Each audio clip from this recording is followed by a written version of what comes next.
नमस्कार मित्रांनो, आज आम्ही गेलो होतो एका मोठ्या मेळ्यामध्ये। सगळीकडे रोषणाई होती, खेळणी होती, माणसांची प्रचंड गर्दी होती।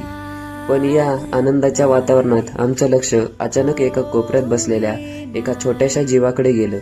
ते होतं एक गोंडस कुत्र्याचं पिल्लू।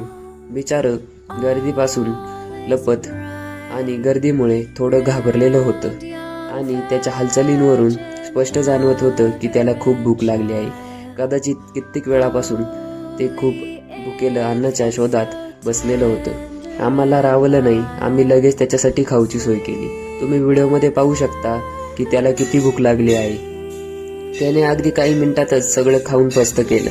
त्याचं पोट भरल्यानंतर त्याच्या डोळ्यात जे समाधान दिसलं ना, ते आमच्यासाठी मेळ्यातील इतर कोणत्याही आनंदापेक्षा खूप मोठं होतं। खाऊन झाल्यावर पिल्लू थोडं शांत झालं होतं आणि त्याच वेळी एका छोट्याशा परीची तिथे एंट्री झालेली असते।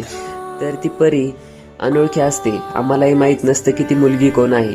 तर ते पिल्लाला खाऊ घालता घालता ती माझ्याजवळ आणि माझ्या वाईफच्या जवळ येऊन थांबते आणि ती बघते की पिल्लाला कसं खाऊ घालताय, काय करताय। तर तिला देखील ते पिल्लू हवं असतं, पण ते पिल्लू छोटं असल्यामुळे आम्ही तिला हात लावण्यास मनाई करतो। तर खाऊन झाल्यावर पिल्लू शांत झालेलं असतं, मग आम्ही त्याला उचललं आणि तिथे इतर कुत्रे व सुरक्षित आडोसा होता अशा त्याच्या हक्काच्या जागी नेऊन सुरक्षितपणे सोडलं।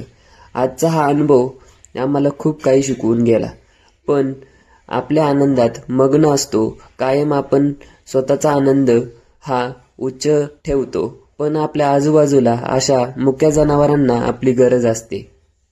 प्राण्यांवरती प्रेम करा, त्यांना जपा, कारण त्यांना फक्त आपल्या मायेची भूक पुरेशी असते। माणुसकीचा हा छोटासा प्रयत्न तुम्हाला कसा वाटला कमेंट्समध्ये नक्की सांगा। धन्यवाद आणि आपल्या चॅनलला सबस्क्राईब करायला विसरू नका। लाईक करा, कमेंट करा आणि सबस्क्राईब करा। थँक्यू।